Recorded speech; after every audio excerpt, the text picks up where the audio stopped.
So this is our 9,000 room, man. So we built this room from scratch. When we bought this building, the floor looked like your garage. It was no beams, no anything. So it took us a year just to draw this room with the architect. We hired a firm out of Dallas. And they built this room up from the ground. So when we built this room, this J9000, we was the first, we still the only person in Georgia with this particular console. And then we bought a Duality. We became like one of only 3 places in the country that had these 2 boards under the same room. So when we built this room, this is kind of like our growth kind of coincided with all the Atlanta shit. This is what allowed all our artists to stay in Atlanta. They didn't have to go to LA and New York to mix anymore because we built this world-class room. So this is where we started doing all of them big records. When we built the first room we had, we used to do tracking there, but people would fly to New York and LA to get their records mixed. We built this big ass room. We finished it in late '99. This allowed all our artists to kind of stay home. I thought that it makes Atlanta better if we had more than one great room. So even now, it's to the point where when I'm looking at shit on TV, I'll be thinking it's our studio because everybody, I mean, I show them our plans. I tell them who our builders. I say, here go our session reports. Just put your logo on top of it, make copies. I sit down and talk to everybody. And then just like that link you got, really, I'm to the point now. I gave up my office, so I'll just be sitting at the backs. So really, we have consultations that you can talk to our engineers, our mastering engineers and stuff, and they charge. I do free consultations. So I just got a video. Hey, you in the music industry, you trying to figure some shit out, click the link, come on, sit down, and I'll help you out. So I do free consultations. That's literally what I'm doing kind of like all day at this point. So yeah, so this is this room, and then this is the live room. We'll go in there. So usually YG and them are mixing in this room, and then they may be cutting vocals in this room or producing in this room. What's up, man? What's up, man? How you doing today? Curtis, man. So anyway, this is just the vocal booth for this particular room, right? And then you see the I Do Music, that's our other brand. It's about 11 years old. Like I was thinking that Patchwerk is considered urban, so people label us. But the I Do Music, you can be doing country, rock, whatever, so that's our other brand that we use. So I Do Music, if you see that, that's our other brand. This is just our live room. When we do workshops and stuff, we'll sit 25 people in here and there, and we do events in here when we do our listening parties and stuff like that. This room was built, it goes up 2 stories. It was built for drums, but since we weren't doing a lot of live sessions, we had a custom desk built and put a Pro Tools rig in here, and we turned this into a 3rd room. So we just tell people this is like a vocal suite. So if you're just coming in to cut vocals, instead of paying like $175 an hour, you can pay $75 and record your vocals. So that's why I was saying, like when YG and them work, they'll book this room and this room. So the engineer may be in there mixing, Mustard and them may be in here making beats. And if he got to do vocals, he'll just be in there doing them, or they'll book the 3rd room. A lot of times they just book the whole building because he don't want nobody in the building after he got shot in LA. And then this is the lounge that goes to the big room. And so in here, in both of our lounges, we only let people smoke in the lounges. They can't smoke in the control room. So in here, we got a stereo that's hooked up to the board, so you can hear everything that they're doing in real time. So they just hit the button, turn it on, whether they playing beats, mixing or rapping, they can hear everything. And then we got 3 vents to try to pull the smoke out. Then they got another vocal booth upstairs. This is the only booth in the building that you can smoke in. So this is where Snoop be, this is where Scarface be, this is where anybody that want to smoke while they rapping, they use this particular booth. And then it's shaped exactly like the one underneath it. So you can switch and it doesn't really change the sound. And then it's just cool sight lines so you can look over into the studio if you're working out of this booth as well. If we do events, sometimes the DJ will be up here and just overlooking everything. And this is the kitchen and stuff that goes with that side. This door is usually closed off. And this is the lounge for our B studio called Studio 995. So if they're working on this side, they got their own bathroom, kitchen, and lounge. It's the same thing. We got 2 vents to try to pull the smoke out. The stereo's hooked up to the studio in here, so they can hear everything in real time. So usually, like, you know, we just, when they was beefing, man, they wouldn't even know, dude. We'd have Gucci in one room and Jeezy be in another room. They wouldn't even know.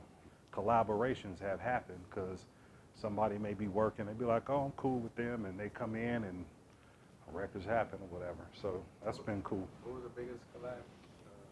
We do a gang of them, man. That's how that No Hands record happened. I think Wale was in this room and Waka was in there and Drummer Boy was in the room making beats or just came through. And it was supposed to be, that was supposed to be, I think, Wale's record, but somebody else can tell the story. But we used to do a gang of records because Jazzy used to be here all the time making beats for everybody. Manny, them, and Cash Money were here for 3 years, just here doing stuff or whatever. And we did all these people's first albums that you hear, from Ludacris to Jeezy to T.I. to everything. So people just, this is where they come. We look like you. Everybody else look like some rock and roll, you know. We niggas. This is where it's at. So people was coming here to work. So everything was popping off here. But this is the first plaque we ever got. Yep. And then this probably the biggest. How'd you plug up with Outkast? So Bob was playing for the Falcons, and somebody told me that Rico was a Falcons fan from the Dungeon family. And we called their manager and told them we can give them tickets to the game. So they was like, oh, we want like 25 tickets. We was like, no problem. And so they tried to send one person to pick them up.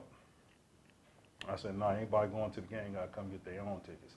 So all of them, Goody Mob, Outkast, TLC, Dungeon family, they all came to the studio, and we was right up the street. We still only about 3 miles from the Dome. So some people left their cars there, and when they came and picked up their tickets, I made them do a tour. After the game, they came back and worked, and that's how we got our first client. But at that time, I mean, I'm looking at Elevators. We're looking at some of Outkast's first. We weren't here, so the only album we missed was Southern Playalistic because it came out in '94. We opened in '95, so '95, boom. I was like, my mindset was, when you think of Atlanta, you think of Outkast, and at the time there were CDs with credits. And I was like, you know what? If we can get our name on them credits, it's going to give us credibility. So we kind of targeted them. It worked. And we got on this first single, recorded at Patchwerk. And then we got on the album. And then we did Goody Mob. Then we did Society of Soul. Then we did PA. And then so now, all of them records, this album went diamond. 10 million people. Where did they record this shit at? You know? And then they want to be like them. Yeah, so you know, when we get people be calling, and they always be like, what's the difference between the two rooms? And I'd be like, there's nothing the same, except for our Pro Tools rig, but it's literally a whole different room. So in this room, that little room you saw the people in, it's between 65 and 75 an hour with an engineer. So that's cool. You can come in, the sound quality is gonna be incredible. You know, when y'all see recorded at Patchwerk, you don't know which room YG or Gucci's in. So with the same, you know, we don't sacrifice the sound quality, but so that room's 65 to 75. This one's between 95 and 125, and the big room between 135 and 175. So people come in and they work in this room, and then this is the vocal booth. So like I was saying, if YG's here, he'll just book all three.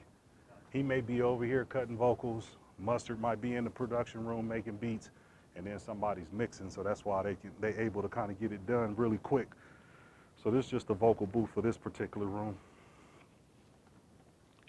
I think this is where Nas did his verse for Ether in here, in this particular room. He prefers the smaller room than the bigger room. When we did the strings on the Nigger, then we moved to the big room to do the string section. But when he recording, he feels like this is more intimate. Same thing with R. Kelly, same thing with India. Unless they doing something big, they'll stay in here, and then if they need a bigger room, they'll move to the bigger room. So this is our mastering room. And so, you know, it's rare to have a place where you can do, I'll show you, we got a pre-production room, we got that vocal suite, we got 2 mixes room and a mastering room. So our mastering room, our engineer can patch into either one of the main rooms and listen to shit in real time. So if somebody's mixing something and they worried about it being off, he can just hit a button, listen to it, tell them to adjust it on the fly. And then down here, we do all of the shit that deals with the ownership. We do all the encoding with all the metadata, UPCs, ISRCs. When the labels stop, we kind of added a feature we call label services. So we get people codes, we register their songs with BDS, through Mediabase, BDS, Sound Exchange. We do the digital distribution, collect their money for YouTube, all that shit. So we just created a whole circle. And then we also got financing that I set up about 12 years ago. So any service that we offer, say our most popular thing, we got this single deal is $1,200 or $1,500 with the paperwork. You do the recording, the mixing, the mastering, the paperwork, the distribution. If you qualify for the line of credit, they give you 12 months, same as cash. So you can just, you don't bring us any money, just like you go to Home Depot, swipe your Patchwerk music card, pay for all your shit. You can pay $100, $150 a month, free up your money so you can pay for marketing, promoting, and keep going.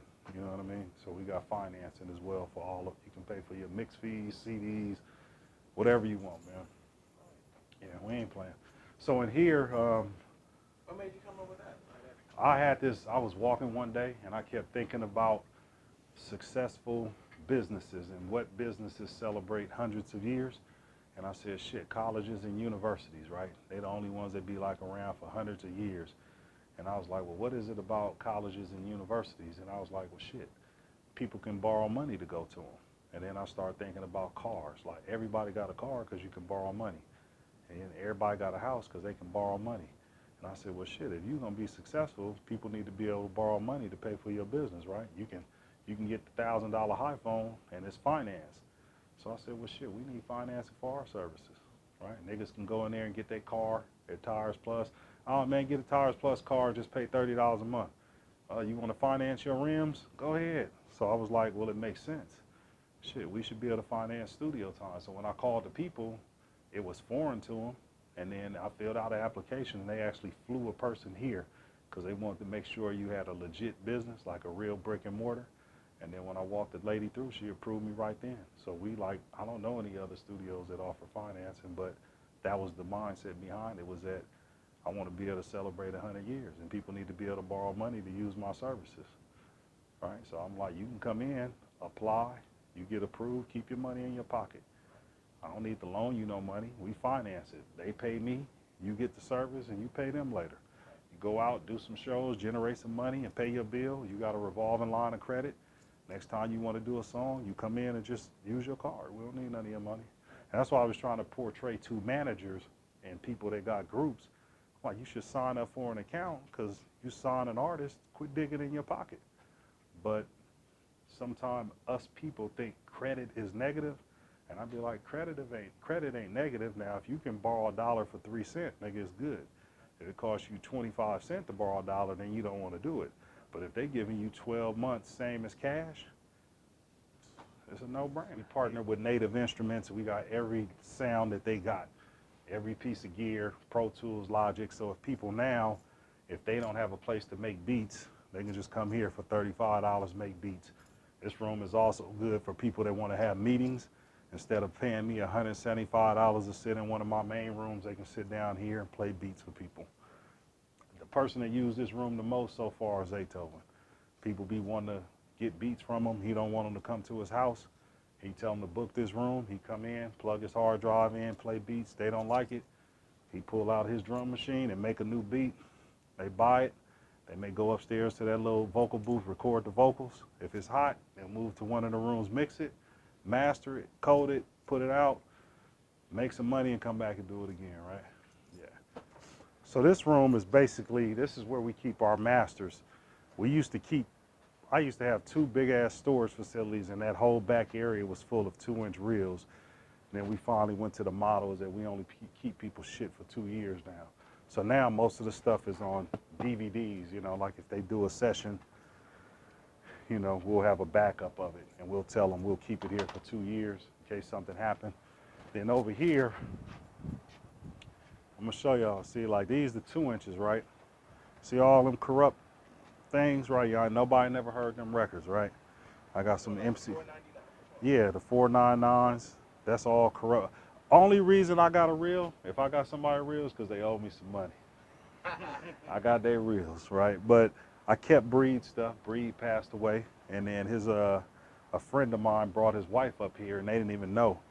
And I had all his shit. I got dats and everything. I showed it to her. She started crying in here. I just told her, leave them here, because you ain't got no 2-inch machine. When you ready for them, you can come get them. Some of these people don't know I got these. No, it's just all good. But so we did a couple albums with Corrupt. He was working with an independent company, and then the people never paid, so we just kept his stuff. And, so this is just kind of like our dead file or whatever. But that whole back area used to be full of reels. This room was full of reels, and we had 2 storage facilities. But since we went from 2-inch to, DATs and stuff like that, we were able to save a little bit of space. And then we, rent equipment out. Now this right here, these is what I call like our Bibles. So we started when I graduated in '95, right? So every single year, every single session they required to do a session report. And so if you look at here, this was on January 11th. It's just random. We did Jeezy from 8 to 10. They just did some clean edits or whatever. Then we go here. I don't even know who this is. J Star featuring Rocco. And then this is Ludacris or whatever. So this is from 2010. So a lot of times they'll go in, and that's how we'll be doing posts on anniversaries and stuff. And on this date, we did this record or whatever. Plies, Rick Ross, Gucci Man. I don't even know the Arrow Records. That's a gospel project. So anyway, we got these since day one. So I started in '95. We got these. So when they did Pimp C's book, Julia Beverly, there was some question as to where Big Pimpin got recorded, and we did Pimp C's verse here for Big Pimpin. So if you look at the book, there's a copy of the session report. It says that I just told her, well, when was the album released? She told me the year and the month, and we went back, we found the session report, and they put it in the book. So it says Pimp C, record vocals, Big Pimpin, got the date, time, session, engineer. So we keep track of all that shit. So I always said that if we fail, my wife was working at CNN, and I went over there one time, and they had this little tour. You pay $20. They walk you through, oh, this is where we shoot this show. This is where we do this bullshit. And they got all the people working. Then at the end of the tour, they run you through a gift shop with T-shirts, coffee mugs. You pay $20, get a picture. I said, I can do that shit.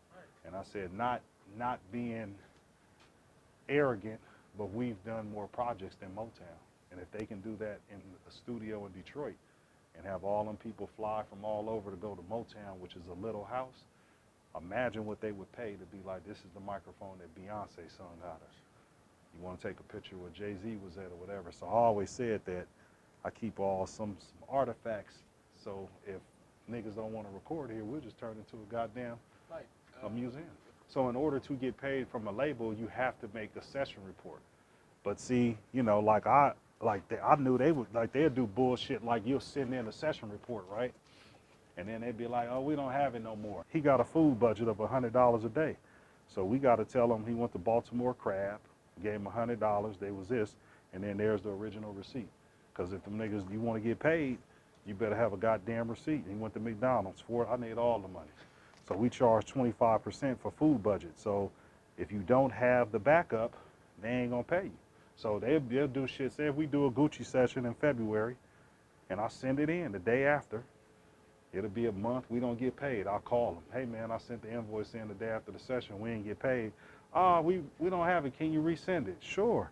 Another 30 days go by, they don't pay you. It might be 45, 90 days. And they be, hey man, can you resend that shit? Hell yeah, I got everything. Franchise boys, they went to Burger King, Baltimore Crab, McDonald's, $91, add to 25%, nigga, I need to be paid. Right. So we known for that. So like they called me the other day from the Young Bloods because they going on tour and they wanted some copy of their old records. And I just pulled up this old ass Mac and I told them when it left, who picked it up, where it went, and all that stuff or whatever. So, people like us, because I've been here since '95. So, the Cheers thing, everybody, you want to go where everybody knows your name, and they're always glad you came. And so I'm the link. Some of these older people hadn't been doing nothing for years. They know they can call up here, and I'm still here.